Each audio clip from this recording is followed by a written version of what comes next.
I am Matthew Pauli. Thank you. I'm a clown guy working with the Amazing No Show. Okay.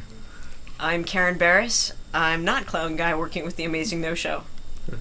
Well, I am so excited to have both of you here today. We're excited to be here. And can tell us first tell us a little bit about what you're going to be presenting today. Oh, wow. We have an amazing presentation of mystery and magic and illusion and wonder, which will all be brought to you by the world-famous Professor Hercule Nochot.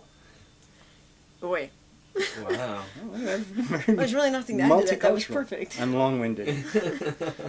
And so how did this piece develop? Slowly. Yeah, it's been a couple years in the making.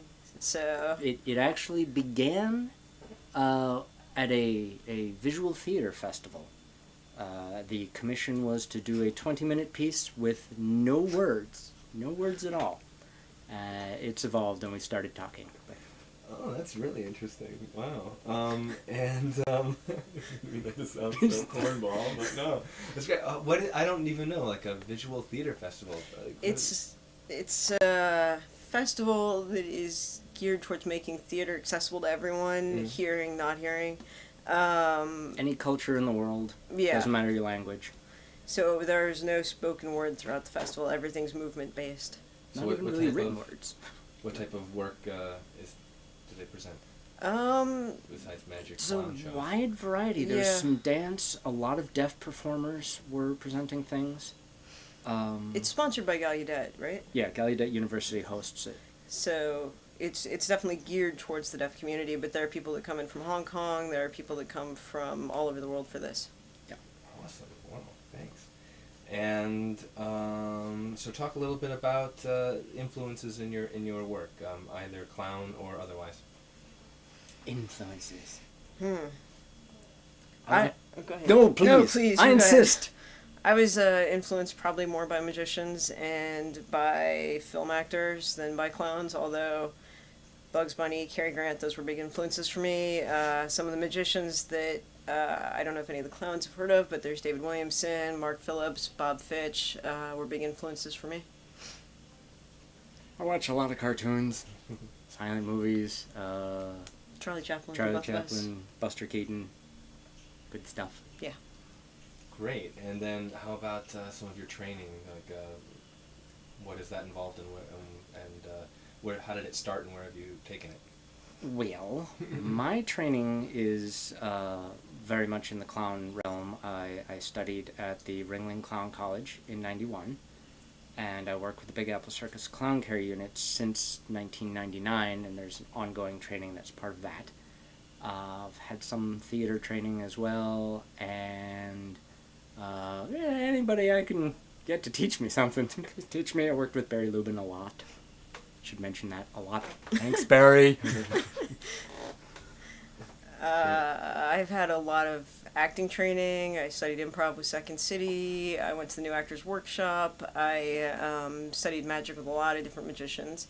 And taken clown workshops with, like, Dodi DeSanto. And yeah, I'm like him. Anywhere anybody will teach me, I will go. Great. Oh, and I should thank Bob Fitch, too, because he did a lot of the teaching. Thanks, Bob. Thanks, Bob. What?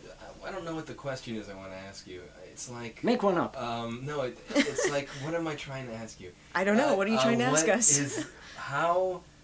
I want to see, like, describe what it is like working together. I don't know if that's what I want to ask you, or how you're not necessarily working together in a personal way, but more like how your different disciplines have come together in this piece, or something like that. Does that question make sense?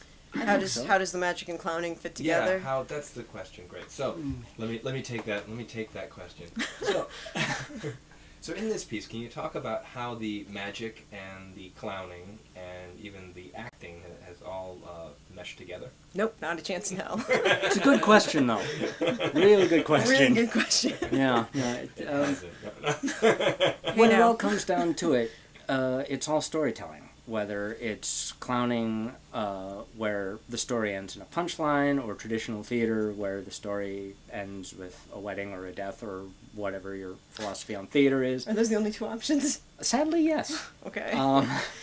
Or if it's magic, where the story ends with an unbelievable surprise that you didn't think could possibly manifest itself.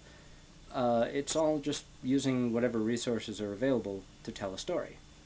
And we've tried to take the surprise that's inherent in magic and combine it with the surprise that's inherent in the absurdity of clowning.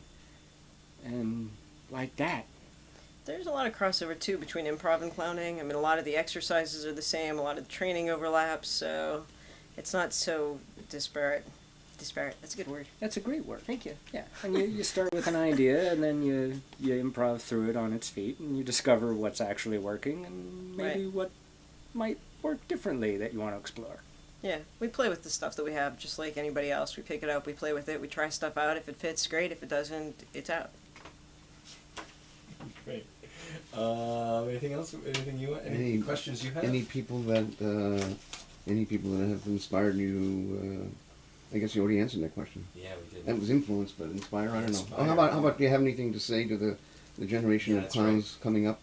Any the latter? Don't take my jobs. I really need the work. You don't understand how badly I need the work. That was sad. I am really, really sad. It's what would we say to people who are coming up? The clown's coming up, man.